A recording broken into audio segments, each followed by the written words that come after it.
네, 기술적 분석입니다. 자, 시장 상황 빠르게 한번 살펴보도록 하겠습니다. 자, 나스닥 같은 경우가 어제 마이너스 1.65%, 그리고 대부분의 지수들이 1% 이상의 하락이 나오면서 어느 정도 조정이 나오는 흐름으로 하루가 마무리가 됐습니다. 자, 일단은 우리가 이 구간 자체에서 어쨌든 정배열로 올라가고 있는 이 구간 자체에서 이 내부적인 변동으로 오른다 내린다를 이야기하는 거는 크게 의미가 없을 것 같아요. 여러분들도 느끼셨겠지만 또 이러다가 지지라인 인근에서 또 반등이 나오고 또 2, 3일 뒤에 떨어지고 어쨌든 이런 식의 흐름이 계속 이어지고 있기 때문에 전체적인 지수가 오른다 내린다를 이야기하기에는 하루 이틀의 움직임만으로는 우리가 그거를 오른다 내린다를 결정하기는 지금은 그렇게 쉽지 않은 장이기 때문에 결국 정배열이 무너지기 전까지는, 그리고 유의미한 추세가 이탈하기 전까지는 지수가 오른다 떨어진다를 우리가 미리미리 걱정할 필요는 없을 것 같아요. 그러면 지금 우리가 주의해야 되는 거는 무엇이냐? 내가 투자하는 종목에 집중할 시기라고 생각을 합니다. 그러니까 내가 매수한 종목이 어떠한 구간에 있고 어떠한 전략을 가져갈 것인지에 대해서 더 냉철하게 집중하는 그러한 시간이 좀 필요하다라고 보여지는 그러한 흐름이에요.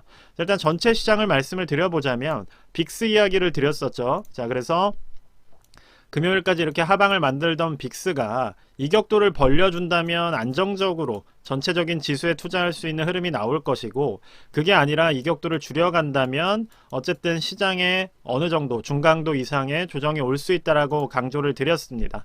자, 근데 빅스 같은 경우가 이평을 벌리려는 모습을 보이려다가 어제 이런 식으로 다시 상방으로 올라서는 모습이 나왔기 때문에, 그러니까 이거를 우리가 너무 일간 움직임으로 팔로우를 하게 되면 움직임이 너무 작기 때문에, 자, 일단은 지수는 조정이 나온다면 그때 대응한다 라는 마인드로 지켜보시면 된다는 거예요. 자, 빅스 같은 경우도 지금 이격도를 줄이는 흐름이기 때문에 일단은 안전한 구간은 아니라고 말씀을 드렸어요.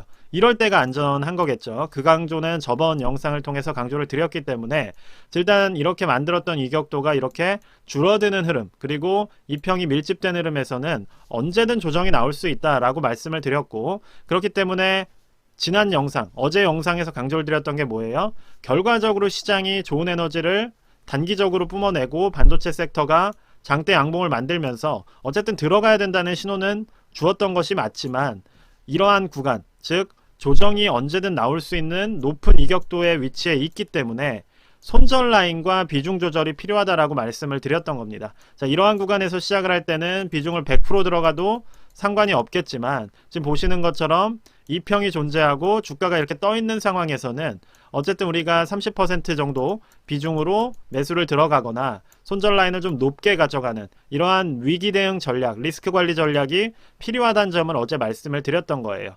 자, 그런 입장에서 일단 테슬라와 TMF라는 많은 관심을 가지고 있는 종목에 대해서 말씀을 드려볼까 합니다. 자, 일단 테슬라 같은 경우는 단기적으로 180 라인, 170 라인에서 지지 라인이 나왔어요. 자, 이후에 어느 정도 상승이 나왔지만 결과적으로 박스권 맞고 떨어질 가능성이 높다라고 말씀을 드렸습니다.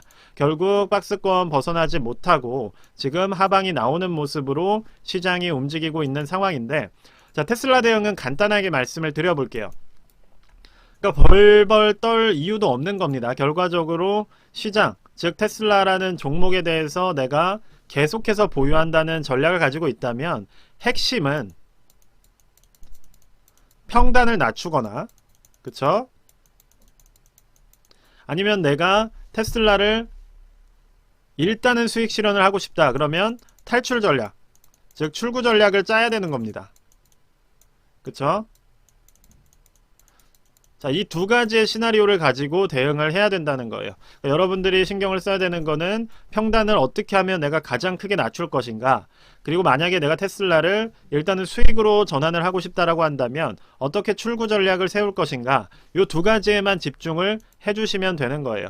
그럼 테슬라 같은 경우는 제가 여기서 매수가 들어가 봤자 결과적으로 저항을 맞고 떨어지게 되면, 그럼 여기서 지금 뭐 3% 올랐다고 들어가신 분들은 결국 평단 더 낮아졌다는 얘기예요. 그렇기 때문에 매수를 조심하자, 그리고 당장 매수할 시기는 아니라고 말씀을 드렸던 거고, 결과적으로 우리가 긴 안목으로 보면 결국 그 말이 맞았던 거잖아요.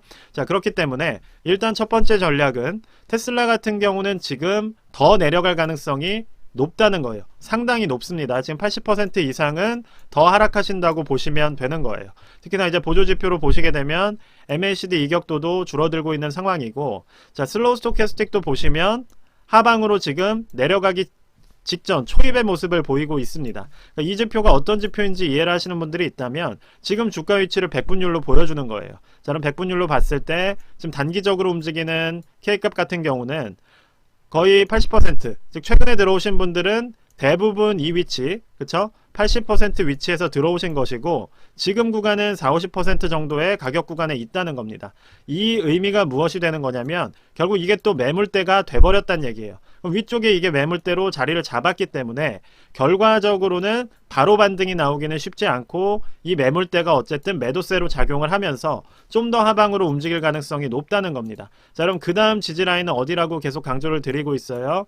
일단은 주요한 지지라인으로 잡혀왔던 요 150달러가 1차적인 지지라인이 될 가능성이 높습니다. 자, 그러면 1차적인 우리가 출구 전략과 평단 낮추기 전략을 가져간다라고 했을 때는 장기 추세로 보시는 분은 150달러에서 매수를 하시게 되면 그거는 어떻게 보면 더 싸게 살 수 있는 기회를 놓치는 것일 수도 있습니다. 자, 그래서 만약에 평단을 낮추는 전략이라고 한다면 일단 150달러에서 예를 들어서 아래 꼬리가 잡히거나 장대 양봉이 나오는 이러한 식의 지지라인 흐름이 먼저 나와주게 된다면 그때는 일부 비중만 들어가시는 걸 추천을 드릴게요. 그리고 반대로 출구 전략을 가져가시는 분들, 그러니까 제가 이 얘기는 여러 번 드렸어요. 어쨌든 지지라인 부분에선 그러한 신호가 나온다고 했고 180달러에서도 이런 식으로 신호가 나왔습니다. 그렇기 때문에 이 정도의 상승이 나온 거예요. 자, 반대로 출구 전략을 가져가신다는 분들이 있다면, 자, 150달러 인근에서 이런 식의 지지라인 흐름이 나오게 된다면 단기적으로 그 다음 상승은 180달러까지 나올 수 있습니다. 자, 그렇기 때문에 내가 150달러나 140달러 인근에서 비중을 늘려서 180이나 175달러 정도에서 수익 전환이 가능하다 싶으신 분들은 그때를 일단 1차적인 출구 전략 기회로 삼으시면 된다는 거예요. 자, 그래서 그 두 가지의 단순한 전략을 가지고 지금 현재는 테슬라를 바라봐 주시면 되는 겁니다. 지금 이 시점, 역배열 이 시점에 뭐 테슬라가 어디까지 갈 거다라고 이야기하는 건 의미가 없어요.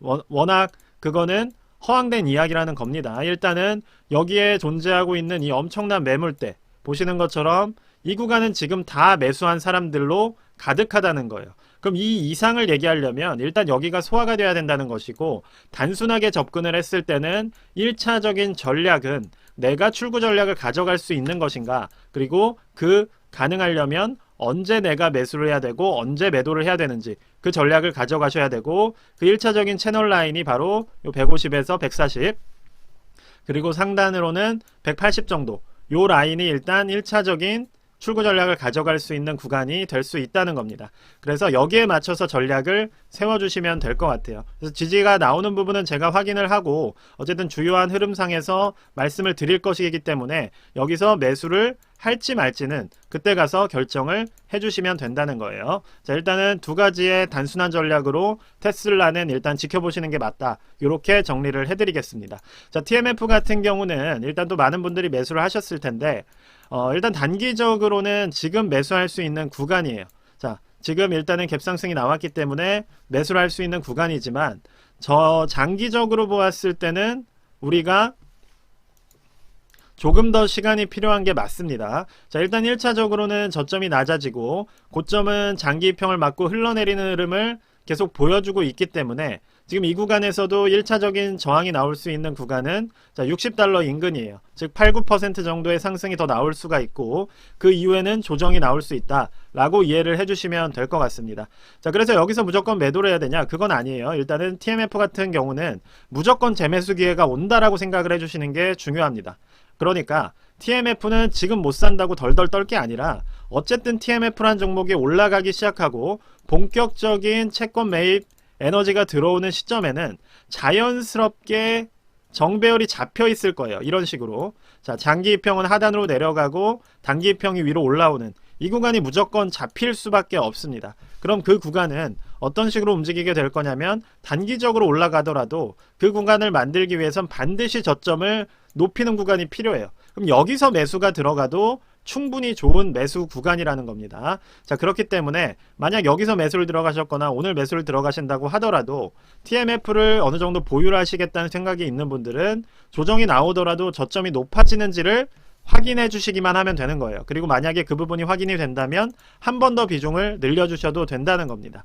자, 그리고 반대로 TMF를 짧게 들어가실 분들이 있다면 1차적으로 반등이 나온 구간에서 단기 이평을 이탈하는 시점에 일단은 매도를 해주시고 거기서 포모를 느끼실 필요가 없다는 겁니다. 그 다음에 저점이 높아지시는 구간이 확인이 되면 그때 다시 매수를 들어가셔도 괜찮은 전략이 될 수 있다는 겁니다. 자, 일단은 크게 두 가지 종목에 대해서 두 가지 전략을 말씀을 드렸어요. 그러니까 단순하게 접근해야 되는 시기이고 지금 시점은 샀다 팔았다 왔다 갔다 하는 거는 크게 도움이 안 된다는 거예요. 자, 그래서 이 두 가지 종목은 이렇게 두 가지 전략으로 접근을 할 수가 있을 것이고, 자, 전체적인 지수 자체는 워낙 상단부로 올라가는 와중, 즉 강한 추세로 움직이는 와중에 잔파동이 많이 있기 때문에 결과적으로 추세가 이탈하는 시점이 중요하거나 아니면 새로운 에너지로 상방 추세를 새롭게 만들어낼 때가 중요한 거예요. 지금 이 안에서 오른다 내린다를 이야기하는 건 크게 의미가 없기 때문에, 자, 1차적으로는 우리 내국인 투자자분들께서 많이 매수한 외국 종목을 중심으로 크게 두 가지 전략을 한번 정리를 해드려 봤습니다. 자, 일단 오늘 영상은 여기까지만 말씀드리도록 하겠고요. 영상이 도움이 되셨으면 구독과 좋아요 부탁드립니다. 감사합니다.